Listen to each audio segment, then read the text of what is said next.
I am in the perfect attire for this video. We're continuing on the Holy See. That's heavy.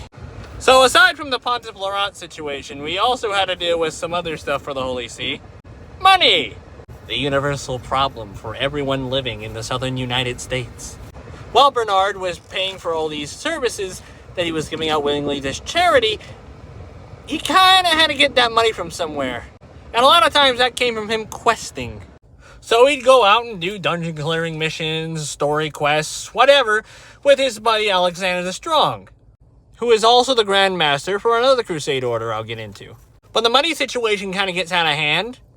When he finally does finish the whole situation and drama with Pontiff Laurent, he didn't want the man dead, by the way. When he found out, he was kind of devastated because he wanted to see if maybe he could turn him over to a new leaf. But aside from that, multiple of the new kingdoms that were forming joined in with the Holy See. Now, joined in meaning they kind of paid the Holy See for services. Not including public services, maybe giving health where people can't get it, maybe providing food where they need it. Stuff he was doing early on before the forming of Parthia. What's really strange is that it wasn't actually a European-based country that first signed on with the Holy See. It was a Japanese one. Swordbreaker Saigo, Shogun of the Sanguine Shogunate. Baby, aren't the Japanese great? The second he actually hears that there's a pope giving services out to people who need it in Urania, the guy immediately messages the pope and goes, "Hey, I want to work under you." Gives the pope a whole bunch of money, and once Parthia forms, the Sanguine Shogunate gets a lot of help. Even just being named the Sanguine Shogunate showed how biased he was.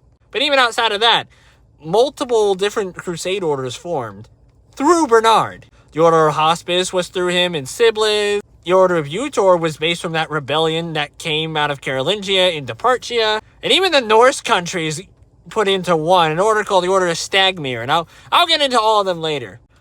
But that sort of influence did also cause him a problem.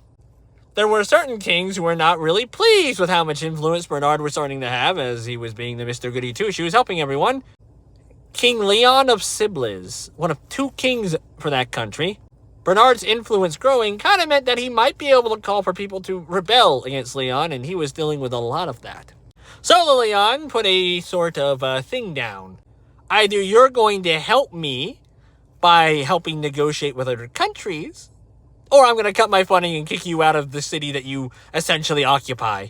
And being that Bernard was in a tight space, he accepted, and a lot of problems came because of that. Subscribe for more.